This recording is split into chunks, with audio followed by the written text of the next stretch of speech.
Bonjour chers parents, votre petit trésor a maintenant 10 mois, ce n'est plus un petit bébé.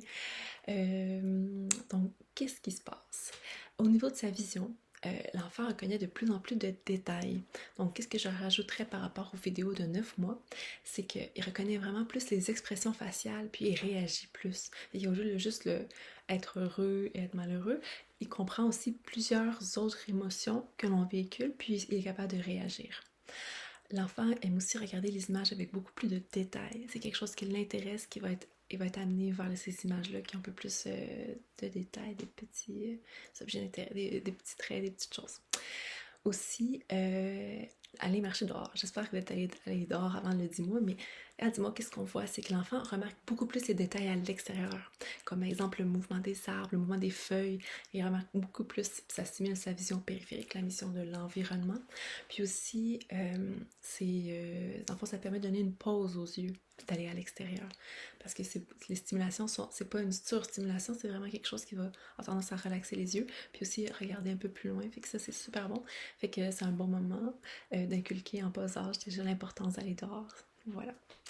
Il y a aussi un comportement qu'on remarque vers 9 ou 10 mois, c'est l'auto-inhibition. Qu'est-ce que ça veut dire? Ça veut dire que l'enfant va penser avant d'agir. Ça peut donner des contextes plutôt drôles.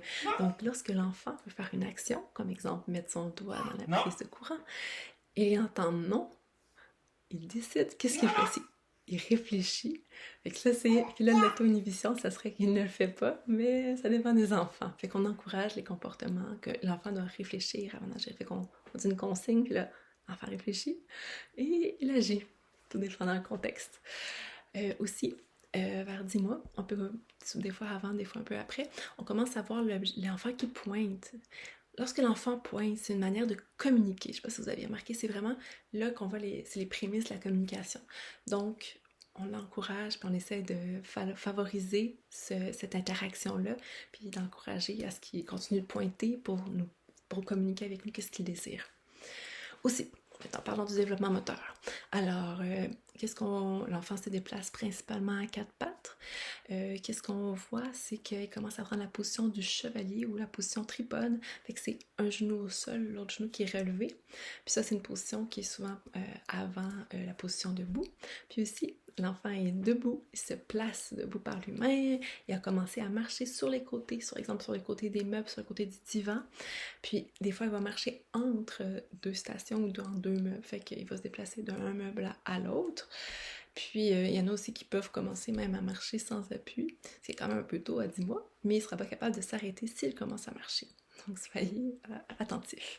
Qu'est-ce qu'on peut faire pour encourager la station, pour encourager le fait d'être debout, c'est de placer les objets en hauteur, un peu plus haut, puis d'avoir différentes hauteurs aussi pour que l'enfant, s'il a de la difficulté à se mettre debout par lui-même, qu'il y ait une station un peu plus basse, puis après ça, des stations un peu plus hautes, qu'il puisse essayer à différents niveaux, ça peut l'aider, puis mettre différentes choses aussi pour qu'il ait l'intérêt à se déplacer lorsqu'il est debout.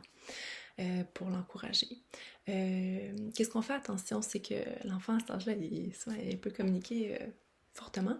Qu'est-ce qu'il désire? C'est qu'on veut le faire avec lui. On veut pas le placer dans la position. Fait que s'il veut être debout, on veut pas le placer debout. On veut l'aider, on veut l'accompagner.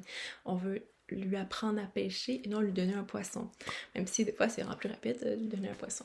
Donc, qu'est-ce que je veux dire par là? Ça veut dire que si l'enfant crie parce qu'il est debout puis là il veut s'asseoir, mais on va derrière lui, on le fait descendre tranquillement sur nos genoux pour lui montrer qu'il est capable de le faire.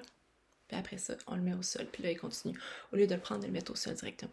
Fait que c'est de le faire tranquillement avec lui pour qu'il explore son environnement de manière sécuritaire, puis lorsqu'il a besoin d'aide, qu'il vous le dit, puis que vous l'aidez à faire le transfert ou la situation qu'il a besoin. Parce qu'il va y avoir plusieurs situations qui peuvent être un peu périlleuses. Hein? Quand on apprend à être debout, c'est un peu plus saut que quand on est à quatre pattes. Aussi, n'hésitez pas à partager les vidéos, n'hésitez pas à les gens qui surveillent vos enfants ou qui gardent vos enfants occasionnellement, à leur montrer le vidéo pour que ils soient pas limités dans le fond. Tu sais, des fois, les gens, ils savent pas quoi faire. Tu sais, les quotas pas beaucoup d'enfants. Ben, n'hésitez pas à partager les vidéos si ça peut vous aider à outiller un peu les gens de votre entourage qui ont des contacts avec votre enfant. Fait que voilà, puis ça peut juste les aider, eux, et aider votre enfant à se développer encore mieux. Donc, je vous souhaite une bonne journée, puis on a presque terminé. Dis-moi, il est rendu grand, votre enfant. Hein? Bon, merci.